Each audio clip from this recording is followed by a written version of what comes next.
அன்னைக்கு நைட்டு சண்டை எல்லாம் நடந்ததுக்கு அப்புறம் அனுராதம்மா வீட்ல ஏசி இல்ல. அந்த வீட்ல ஒரு சத்தம் கூட இருக்கல. மறுநாள் காலையில வெயில் பயங்கரமா அடிச்சுக்கிட்டு இருந்தது. அனுராதம்மா கையில விசிறிய வச்சுக்கிட்டு உடம்பு முழுக்க வேர்த்துக்கிட்டு கஷ்டத்தோட உக்காந்து இருந்தாங்க. சரியா அந்த நேரம் பார்த்து ரவளி அஞ்சலி வேணும் வேணும்னு நல்லா மேக்கப் போட்டுக்கிட்டு தன்னோட மாமியார் முன்னாடி வாக்கிங் போனாங்க. சத்தமா பேசி சிரிச்சுக்கிட்டு பக்கத்து வீட்டு பத்மா கூட பேசிக்கிட்டு இருந்தாங்க. என்னம்மா அஞ்சலி, பயங்கரமா மேக்கப் எல்லாம் போட்டிருக்க, அம்மா வீட்ல ஏதாவது ஃபங்க்ஷனா? அப்போ அஞ்சலி மாமியாருக்கு கேட்கணும் அப்படின்னு, ஆமா பத்மக்கா, 24 மணி நேரமும் ஏசிலேயே இருந்தா இப்படிதானே அழகா மேக்கப்போடையே இருக்க முடியும். என் மாமியார் வீட்டுல இருக்கும்போது காஞ்சி போன அப்பள மாதிரி ஆயிருந்த என் மூஞ்சி இப்ப பாத்தீங்களா எப்படி பளபளன்னு பால்கோவா மாதிரி இருக்குன்னு. ஆமாங்கக்கா, எங்க அம்மா வீட்டுல ஏசி இருக்கிறதுனால எங்க மேக்கப் கலையாம நாங்க இப்படி ஃப்ரெஷ்ஷா இருக்கோம். இதே எங்க மாமியார் வீட்டுல இருந்தா அந்த விசிறிய புடிச்சுக்கிட்டு விசிறி விசிறி கைவலி எடுத்தது மட்டும் இல்லாம சோர்ந்து போயிருப்போம். பாவம், உங்க அத்தைய பாத்தீங்களா எப்படி உக்காந்துக்கிட்டு விசிறிக்கிட்டே இருக்காங்கன்னு. பரவாயில்லக்கா, அது எங்க அத்தைக்கு பழக்கமாயிடுச்சு. எங்க அத்தைக்கு அந்த விசிறி மேல இருக்கிற பாசம் எங்க மேல கூட இல்லையே. நாங்க எல்லாருமே இருந்தா தானே அவங்களுக்கு பிரச்சனை, காசு செலவு.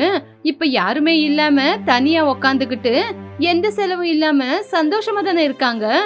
அனுராதம்மா திண்ணல உக்காந்துக்கிட்டு விசிறிய நல்லா ஏரோப்ளைன் மாதிரி விட்டு ஸ்பீடா விசிறிக்கிட்டு உங்க மனசுக்குள்ள இப்படி யோசிச்சாங்க.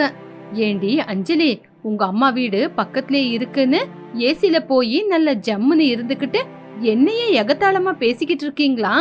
அது அம்மா வீடுல அப்பளம் வீடு. அந்த வீட்ல கரண்ட் பில்லு வரும்போது தெரியும் உங்க அம்மாவுக்கு, நெஞ்சே வெடிச்சிரும் பாருங்க. அனுராதம்மா கோவத்துல விசிறிய வீசி வீசி அந்த காத்துக்கு பக்கத்துல இருந்த ஒரு சின்ன சொம்பு கூட போய் கீழே விழுந்து போச்சு. அத பார்த்த மருமகங்க 2 பேரும், அஞ்சலி பாத்தியா, காத்து நல்லா சூறாவளி காத்து மாதிரி அடிக்குது, எல்லாமே பறக்குது.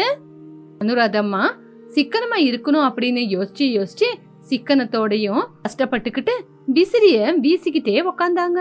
மத்தியானம் நல்ல உச்சி வெயில் அடிக்கிற நேரம். அனுராதம்மாவுக்கு ரொம்ப பசி எடுத்தது. ஆனா அவங்க சிக்கனத்துல எதுக்காக சமைக்கணும், கஞ்சி குடிக்கலாம் அப்படின்னு சமையலை செய்யாம பழைய சாப்பாட்டுல உப்பு போட்டு உக்காந்துக்கிட்டு இருந்தாங்க. அதே நேரத்துல ரவளி அஞ்சலி மாமனாருக்கு சாப்பாடு எடுத்துக்கிட்டு பெரிய பெரிய கேரேஜ்ல ராஜபோகம் சாப்பாடு எடுத்துக்கிட்டு மாமனாருக்கு குடுக்கறதுக்காக வந்தாங்க. மாமியாரோட கண்ணு எதிரிலேயே டைனிங் டேபிள்ல விதவிதமா சமைச்சு மாமனாருக்காக வச்சுட்டு, மாமா எங்க இருக்கீங்க, வாங்க வந்து சாப்பிடுங்க, உங்களுக்காக நாங்க சிக்கனு மட்டனு நெய் சாம்பார் அப்படின்னு நிறைய கொண்டு வந்திருக்கோம். இந்த நெய் விட்டு சாப்பிட்டீங்கன்னா சாப்பாடு அப்படியே தொண்டையில எதமா இறங்கும். வாசனை பாத்தீங்களா எப்படி இருக்குன்னு. மாமா அது மட்டும் இல்ல, உங்களுக்காக சில்லுன்னு தயிர் சாப்பாடும் கத்திரிக்காய் வறுத்ததும் கொண்டு வந்திருக்கோம். இந்த வெயிலுக்கு இத சாப்பிட்டீங்கன்னா அப்படியே ஜம்முன்னு இருக்கும். நீங்களும் வாங்கத்த, எங்க அம்மா உங்களுக்காகவும் அனுப்பி வச்சிருக்காங்க. அந்த வார்த்தையை கேட்டு அனுராதம்மா ரொம்ப கோவத்தோட, இங்க பாருங்கடி, எனக்கு எதுவுமே தேவையில்லை. என்னோட கஞ்சி சாப்பாடு எனக்கு அமிர்த மாதிரி தான் இருக்கு. நீங்க கொண்டு வந்த அந்த சுட சுட நெய்யும் சாதமும் உங்க மாமனாருக்கு கொடுங்க. அனுராதா, மருமகங்க உனக்காக இவ்வளவு தூரத்துல இருந்து கொண்டு வந்திருக்காங்களே, மரியாதைக்கு அந்த சாப்பாடு அங்க வச்சுட்டு வந்து இந்த சாப்பாட சாப்பிடு. பரவாயில்லங்க மாமா, அத்தைக்கு அந்த விட்டமின் எல்லாம் அவங்க கஞ்சிலேயே இருக்கு அப்படின்னு யோசிக்கிறாங்க. பரவாயில்ல. அத்தை உக்காந்து அந்த கஞ்சி குடிச்சுக்கிட்டு விசிறியில வீசிக்கிட்டு இருக்கிறத பார்த்தா எங்களுக்கு என்னவோ பெரிய முனிவரே விரதம் செய்யற மாதிரி இருக்கு. ஆமாங்கா, அத்தை அந்த கஞ்சியே குடிக்கிட்டோம். அந்த கஞ்சி அவங்க உடம்புக்கு நல்லது தானே. ஆமா அத்தை, அந்த கஞ்சில உங்களுக்கு வித்தியாசமா ஏதாவது தெரியுதா என்ன? அப்போத்துல இருந்து அந்த கஞ்சியே பாத்துக்கிட்டு இருக்கீங்க. ஆமாங்கடி, ஆமா, இந்த கஞ்சில உங்க முகம் தெரியுது. மரியாதையா சீக்கிரமா இங்க இருந்து கிளம்புனீங்கன்னா நிம்மதியா நான் ஒரு வாயி கஞ்சி ஆச்சு குடிப்பேன், கிளம்புங்க. ராகவையா சாப்பாடு முன்னாடி உக்காந்துக்கிட்டு சாப்பாட சாப்பிடும்போது அத பார்த்து அனுராதம்மா வாயில எச்சில் ஊறிச்சு. வெளியே சொன்னா வெக்கக்கேடுன்னு எதுவுமே சொல்லாம தன்னோட மருமகங்களை மனசுக்குள்ளேயே திட்டிக்கிட்டு உக்காந்துக்கிட்டு இருந்தாங்க. அஞ்சலி ரவளி மட்டும் மாமனார்கிட்ட, மாமா இந்த குழம்பு எப்படி இருக்கு, நல்லா இருக்கா? இந்த சிக்கன் துண்டை வச்சுக்குங்க, நல்லா டேஸ்டா இருக்கும் மாமா, சாப்பிடுங்க அப்படின்னு மாமனாரை ஏத்தி விட்டு அத்தை வயித்துல தீய மூட்டினாலுங்க. எங்கடி உங்க 2 பேருக்கும் எவ்வளவு தைரியம்? இனிமே இந்த வீட்டுக்குள்ள வரமாட்டேன்னு சொல்லிட்டு இந்த வீட்டை விட்டு போயிட்டு இப்போ என் கண்ணு முன்னாடியே 2 பேரும் வந்து வீட்டுக்குள்ள நிக்கிறீங்களே, உங்களுக்கு எவ்வளவு தைரியம்? இந்த வீட்டுக்குள்ள காலடி எடுத்து வைக்க உங்களுக்கு யாரு பர்மிஷன் கொடுத்தா? ஐயோ அத்தை, இந்த வீட்டுக்குள்ள நாங்க வரமாட்டோம்னு சொன்னது உங்களுக்காக. ஆனா மாமனார் இப்படி பசியில கஷ்டப்பட்டுக்கிட்டு இருக்கும்போது பாத்துக்கிட்டு எங்களை சும்மா இருக்க சொல்றீங்களா? அதனாலதான் எங்க அம்மா செஞ்ச ராஜபோக சமையல மாமனாருக்காக கொண்டு வந்தோம். எங்க மாமனாரு சாப்பிட்டு முடிச்சதுக்கு அப்புறம் நாங்க ஏன் இந்த வீட்ல இருக்க போறோம்? கிளம்பி போக மாட்டோமா? நீங்க ஒன்னும் கவலைப்படாதீங்க. ஆமாங்கத்த, மாமனாரு சாப்பிட்டதுக்கு அப்புறம் நாங்க ஏன் இங்க நிக்க போறோம்? கிளம்பி போயிடுறோம். ஆமா, நீங்க எதுக்கு கவலைப்படுறீங்க? நீங்க கஞ்சி குடிச்சுக்கிட்டு தபசு பண்ணிக்கிட்டு உக்காருங்க, அதுதானே உங்களுக்கும் தேவை. பாவம் எங்க மாமனாரு வயிறு நிறைய சாப்பிடட்டுமே, நீங்க சும்மா உக்காருங்க. அப்போ சாப்பிட்டுக்கிட்டே ராகவையா, ஆமா இங்க பாருடி அனுராதா, அவங்க சொன்னது கூட உண்மைதானே. நீயும் சாப்பிட மாட்ட, எங்களையும் சாப்பிட விட மாட்ட. நாங்களாச்சும் நிம்மதியா சாப்பிடுறோம், நீ அந்த கஞ்சி குடிச்சுக்கிட்டு உக்காரு. மறுபடியும் இதே மாதிரி பிரச்சனை பண்ணிக்கிட்டு இருந்தா நானும் இந்த கேரியர் எல்லாம் எடுத்துக்கிட்டு கிளம்பிடுவேன். என்னையா இவங்க கூட சேர்ந்து நீயும் கிளம்பலான்னு பாக்குறியா? பரவாயில்ல போங்க, யாரு போனா எனக்கு என்ன? எனக்கு இருக்கு ஒரு வாய் கஞ்சியும் இந்த விசிறியும், இத வச்சுக்கிட்டு நான் காலத்தை ஓட்டிக்குவேன். எல்லாரும் போறதா இருந்தா கிளம்பி போங்க, எனக்கு என்ன வந்தது? அனுராதம்மா கோவத்தோட விசிறிய தூக்கி கீழே போட்டுட்டு கிளம்புங்க அப்படின்னு சொல்லி கோவத்தோட எந்திரிச்சு அவங்க ரூமுக்கு போயிட்டாங்க.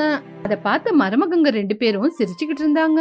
மாமனாருக்கு தடபுடலா சாப்பாடு கொடுத்துட்டு மாமியார்கிட்ட ஒரு சின்ன குட்டி சண்டை போட்டுட்டு 2 மருமகங்களும் பாத்திரம் எல்லாம் எடுத்துக்கிட்டு அவங்க வீட்டுக்கு கிளம்பி போயிட்டாங்க. இந்த பக்கம் அஞ்சலி, எங்க அம்மாவை பாத்தீங்களா? நாங்க 2 பேரும் இங்க இருக்கோன்னு எங்களை திட்டினாங்களா? திட்டுறது என்னங்க, உங்க அம்மா கூட எங்களுக்கு ஒரு சின்ன யுத்தமே நடந்து போச்சு. நாங்க வீட்டு வாசப்படியை மிதிச்ச உடனே எதுக்காக வந்தீங்கன்னு சண்டை போட்டாங்க. சண்டை போட்டு விசிறிய கோவமா தூக்கி கடாசிட்டு ரூமுக்கு போயிட்டாங்க. எங்க அம்மா சாப்பிட்டாங்களா இல்லையா? பாவம், பசியில என்ன ஆக போறாங்களோ. கவலைப்படாதீங்க அரவிந்த், உங்க அம்மாவுக்கு நாங்க எடுத்துட்டு போன சாப்பாடோட ஸ்மெல்லிலேயே அந்த கஞ்சை குடிச்சிட்டு வயிறை நிறைச்சுக்கிட்டாங்க. உங்க அம்மாவுக்கு விதவிதமா சமைச்சு சாப்பிடணும்னு தோணுதா, கஞ்சி குடிக்கணும்னு தானே தோணுது? உங்க அம்மாவோட சிக்கனத்து முன்னாடி அவங்களுக்கு எந்த சாப்பாடா இருந்தாலும் கவலை இல்ல.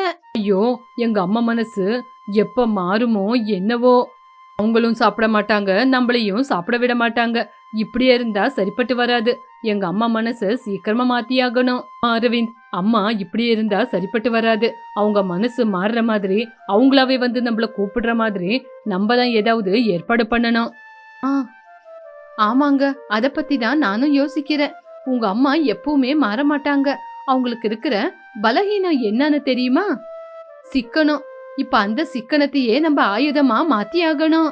அப்பதான் அவங்களுக்கு புத்தி வரும் அப்படின்னு சொல்லி அவங்க 4 பேரும் சேர்ந்து குசு குசுன்னு பேச ஆரம்பிச்சாங்க. அனுராதா அம்மாவுக்கு பணத்து மேல இருக்கிற பேராசையும் சிக்கனத்து மேல இருக்கிற எண்ணத்தையும் மாத்தணும் அப்படின்னு அவங்க ஏதோ ஒரு பிளான ஆரம்பிச்சாங்க. அந்த பிளான மட்டும் அமலுப்படுத்திட்டா சாந்தம்மா வீட்டுக்கு அனுராதா அம்மாவே நேரா வந்துருவாங்கன்னு அவங்களோட யோசனை. இப்படி எல்லாருமே யோசிச்சு மறுநாள் காலையில ஆபரேஷன் நம்பர் 1 ஆரம்பிக்கலான்னு பிளான் போட்டாங்க. சாந்தம்மா கூட அவங்க 2 மருமகங்க பொண்ணு வார்த்தையை கேட்டு பிளான்ல இறங்குனாங்க. அப்ப அஞ்சலி, அம்மா நீங்க ரெடியா இருங்க, அத்தை திண்ணைக்கு வர நேரம் ஆயிடுச்சு. இப்ப நம்ம ஆக்ஷனை தொடங்கி ஆகணும்ல. ரெடிதாமா. எனக்கு என்னவோ இந்த நாடகத்தை பார்த்தா சிரிப்பு சிரிப்பா வந்துகிட்டு இருக்கு. ஆமா, உன் அத்தைய வழிக்கு கொண்டு வரணும்னா இவ்வளவு பெரிய ஸ்கிரீன் பிளே இருக்கணும்ல. அருண், அரவிந்த், அந்த ஆபீஸ் காகிதத்தை எடுத்துக்கிட்டு சத்தம் போடுங்க. அனுராதம்மா விசிறி எடுத்துக்கிட்டு திண்ணையில உட்கார வரும்போது, இதுக்கப்புறம் என்ன நடந்தது? அனுராதம்மாவோட மனச மாத்த இவங்க என்ன பிளான் போட்டாங்க? இத பத்தி தெரியணும்னா அடுத்த எபிசோட கண்டிப்பா பாருங்க.